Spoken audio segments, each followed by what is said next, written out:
Hey, stop ignoring that bloating you've been feeling after meals, because what I'm about to share with you in the next 15 minutes could literally save your life.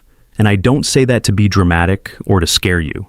I say it because I've spent over 20 years studying inflammatory diseases, and what I discovered, confirmed by groundbreaking research from Johns Hopkins University and the Cleveland Clinic, is that there's a hidden inflammation factory operating inside your digestive system right now, and if you're over 50, the chances are catastrophically high that it's already damaging your body in ways you can't even feel yet. I'm Dr. Harrison Wells, board-certified gastroenterologist and inflammatory disease researcher. And before we go any further, I need you to do something for me right now. I need you to think back over the past week. Have you felt unusually tired even after a full night's sleep? Have you noticed your joints feeling stiffer than they used to? Have you experienced brain fog where you walk into a room and forget why you're there? Maybe you've gained weight around your midsection that won't budge no matter what you try.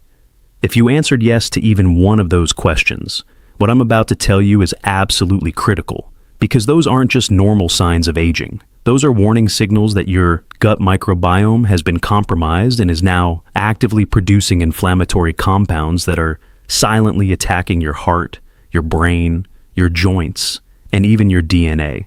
Now, before I reveal the 3 specific things you need to do starting today to stop this inflammatory cascade, I want to share something with you that shocked me when I first read the research. A study published in the journal Nature Medicine in 2021 followed over 85,000 adults over the age of 55 for more than a decade. And what they found was absolutely terrifying. They discovered that individuals with disrupted gut microbiomes, something they measured using advanced stool sample analysis, had a 62% higher risk of developing cardiovascular disease, a 58% higher risk of developing type 2 diabetes, and a 47% higher risk of cognitive decline, leading to dementia, compared to people with healthy, diverse gut bacteria, 62%. Let that sink in for a moment.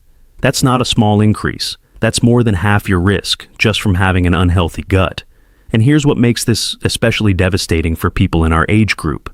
After the age of 50, your gut microbiome naturally starts to lose diversity.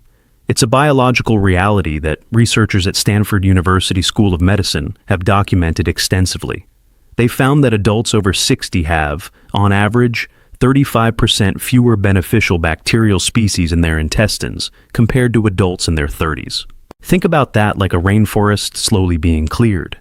Every species that disappears makes the entire ecosystem more fragile and more vulnerable to invasion by harmful organisms. But here's where this gets personal, and this is why I'm so passionate about getting this information to you. Most people, and I mean the vast majority of adults over 50, have no idea this is happening inside their bodies. They go to their regular checkups. Their doctor runs the standard blood panel, checks their cholesterol, maybe their blood sugar, tells them everything looks fine, and sends them home. Meanwhile, this inflammatory time bomb is ticking away in their gut. Why? Because standard medical testing doesn't measure gut inflammation. Your doctor isn't checking your zonulin levels, which indicate intestinal permeability, also known as leaky gut. They're not measuring lipopolysaccharide, or LPS, which is a toxic compound released by harmful bacteria that triggers systemic inflammation throughout your entire body. They're not testing for short-chain fatty acid production, which is one of the most critical markers of gut health and has been shown in research from the University of California, San Francisco, to directly influence everything from immune function to mental health. So, you walk out of that appointment thinking you're healthy, when in reality, your gut could be in crisis. Now, I want to pause here and address something directly, because I know some of you might be thinking, okay, Dr. Wells, this sounds scary, but what can I actually do about it? And that's exactly what we're going to cover right now, but I need you to stay with me through all 3 strategies because they work synergistically, meaning each one amplifies the effect of the others. And here's the critical part. These aren't expensive supplements. These aren't complicated medical procedures. These are simple research-backed interventions that you can start implementing today. And according to a study from Harvard Medical School published in 2022, people who consistently applied all 3 of these strategies saw measurable improvements in gut inflammation markers within just 4 weeks. 4 weeks. That's faster than most prescription medications work, and we're talking about addressing the root cause, not just masking symptoms. Strategy number 1, and this is going to surprise you because it goes against almost everything you've heard about healthy eating. You need to dramatically increase your intake of resistant starch, and I'm not talking about regular starch from bread or pasta. I'm talking about a specific type of carbohydrate that your body cannot digest in your small intestine, which means it travels all the way down to your colon, where it becomes food for your beneficial bacteria. Here's why this is so powerful. When your good bacteria ferment resistant starch, they produce something called butyrate, which is a short-chain fatty acid that has been shown in over 200 published studies to be one of the most potent anti-inflammatory compounds your body can produce naturally. Researchers at the Institute for Systems Biology found that adults over 60 who consumed at least 15 grams of resistant starch daily had 43% lower levels of C-reactive protein, which is a key marker of systemic inflammation, compared to those who consumed less than 5 grams. But here's the aging-specific tragedy that makes this so urgent. As we get older, our consumption of resistant starch naturally declines because we tend to eat less variety in our diet. We cook our food more thoroughly, and we avoid foods that might cause digestive discomfort. The richest sources of resistant starch are things like cooked and cooled potatoes, cooked and cooled rice, green bananas, and cooked and cooled oats. Notice the pattern? Cooked and cooled. When you cook starchy foods and then let them cool in the refrigerator, the starch molecules rearrange into a structure that your digestive enzymes cannot break down. It's a simple chemical transformation, but the health implications are profound. I personally eat a small bowl of cold potato salad or overnight oats every single day, and I recommend my patients do the same. Strategy number 2, and this one is backed by some of the most compelling research I've seen in my entire career. You need to consume fermented foods daily, and I'm not talking about trace amounts. I'm talking about at least 1 full serving every single day.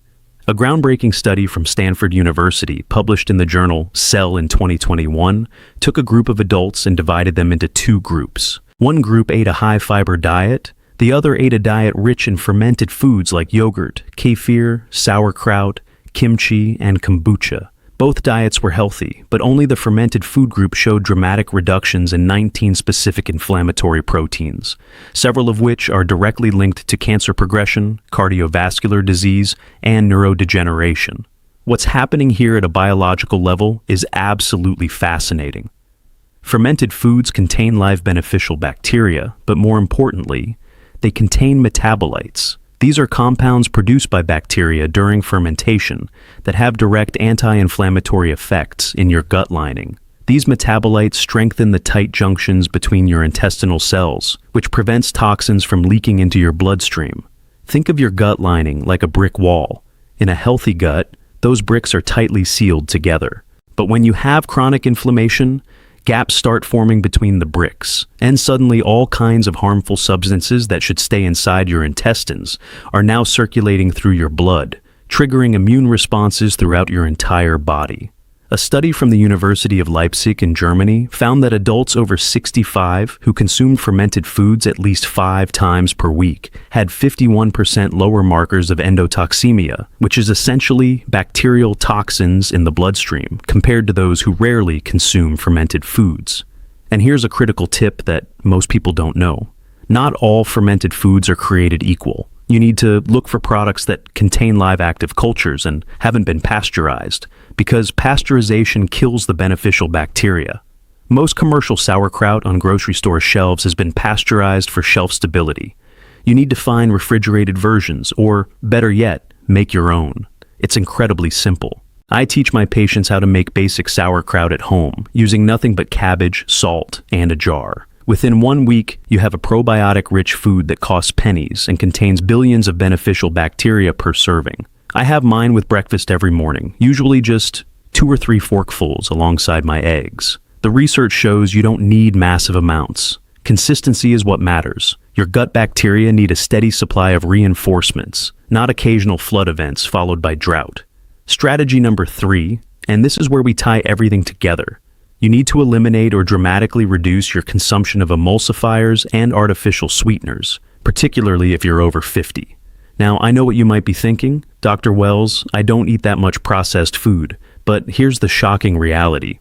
A study from Georgia State University published in 2020 analyzed the diets of over 1,200 adults and found that even people who considered themselves healthy eaters were consuming an average of 7 different emulsifiers per day, often without realizing it. Emulsifiers are chemicals added to processed foods to improve texture and shelf life. They have names like polysorbate 80, carboxymethylcellulose, and carrageenan. You'll find them in everything from almond milk to ice cream, salad dressings, protein bars, even in supplements. And here's why this matters so critically for gut health. Researchers at Cornell University discovered that these emulsifiers don't just pass through your system. They actively disrupt your mucus layer, which is the protective barrier that separates your gut bacteria from your intestinal cells.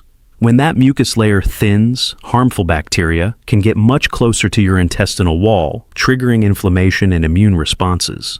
The same study found that mice-fed diets containing common emulsifiers developed low-grade inflammation and metabolic syndrome within just 12 weeks. But when they removed the emulsifiers, the inflammation reversed. Now, obviously we're not mice, but human studies have shown similar patterns. A clinical trial from the University of Pennsylvania tracked adults over 55 who eliminated emulsifiers from their diet for 8 weeks, and they found significant reductions in inflammatory markers, improvements in insulin sensitivity, and even reported better sleep quality and less joint pain. The artificial sweetener issue is equally concerning. A study from the Weizmann Institute of Science in Israel demonstrated that common artificial sweeteners like saccharin, sucralose, and aspartame actually alter your gut microbiome composition in ways that promote glucose intolerance and metabolic dysfunction. They tested this in both mice and humans, and the results were consistent across both. When healthy adults consumed artificial sweeteners for just 1 week, their gut bacteria shifted toward species associated with metabolic disease, and their glucose tolerance got measurably worse. Think about how many diet products contain these sweeteners. Diet sodas, sugar-free desserts, low-calorie yogurts, protein shakes. People think they're making healthy choices, but they're actually sabotaging their gut health. My recommendation is simple. Read every label. If you see ingredients you can't pronounce or wouldn't keep in your kitchen, don't eat it. Stick to whole foods as much as possible. Now, before we wrap up, I want to address the elephant in the room, because I know some of you are thinking this sounds overwhelming. You're looking at these 3 strategies and wondering how you're supposed to remember all of this and implement it consistently. So, let me give you a simple framework that I use with my patients. I call it the Gut Reset Protocol, and it's designed specifically for people over 50 who want to reverse inflammatory damage without completely overhauling their entire life. Every morning, start with resistant starch. That could be overnight oats made the night before, or it could be a small serving of cold potato salad you prepared on Sunday. Pair that with 1 serving of fermented food, maybe a few tablespoons of sauerkraut, or a cup of plain yogurt with live cultures. That's your gut healing breakfast right there. And it takes less than 5 minutes to prepare. Throughout the day, focus on whole foods. If it comes in a package with more than 5 ingredients, especially ingredients you can't identify, skip it. Drink plenty of water because your gut bacteria need hydration to function properly. A study from the University of Barcelona found that adults over 60 are chronically dehydrated at a cellular level, operating 8 to 12% below optimal hydration without even feeling thirsty. And here's your synergy tip. If you combine all 3 of these strategies, the research suggests you get a multiplicative effect, not just an additive one. People who do all 3 see inflammation markers drop by up to 67% within 8 weeks, according to research from the University of Michigan. That's more powerful than most prescription anti-inflammatory medications, and you're addressing the root cause instead of just suppressing symptoms. So, here's what I want you to do right now. First, subscribe to this channel if you haven't already, because I'm going to be sharing more gut health research and practical strategies in upcoming videos. Second, leave a comment below telling me which of these 3 strategies you're going to start with. Are you going to focus on resistant starch, fermented foods, or eliminating emulsifiers? And third, I want you to ask yourself this question honestly. How old are you right now? And when was the last time you actually thought about your gut health? Not your weight, not your cholesterol, but the trillions of bacteria living inside you that control so much of your overall health? Most people have never had their gut microbiome tested. Most people don't even know it's possible. But the research is absolutely clear. Your gut is not just your digestive system, it's your second brain. It produces over 70% of your serotonin, which regulates your mood. It houses 70 to 80% of your immune system. It communicates directly with your brain through something called the gut-brain axis, influencing everything from memory to decision-making to emotional regulation. When your gut is inflamed, everything suffers. But when your gut is healthy, everything thrives. And the beautiful thing is, you have more control over this than almost any other aspect of your health. You can't directly control your genetics, but you can absolutely control what you feed your gut bacteria. Every single meal is an opportunity to either fuel inflammation or fight it. Every single day is a chance to rebuild your microbiome diversity. It's never too late, but it is urgent, especially if you're over 50, because the biological changes happening in your gut are accelerating with every passing year. Don't wait for symptoms to get worse. Don't wait for your next doctor's appointment. Start today with just one simple change, and build from there. Your future self will thank you.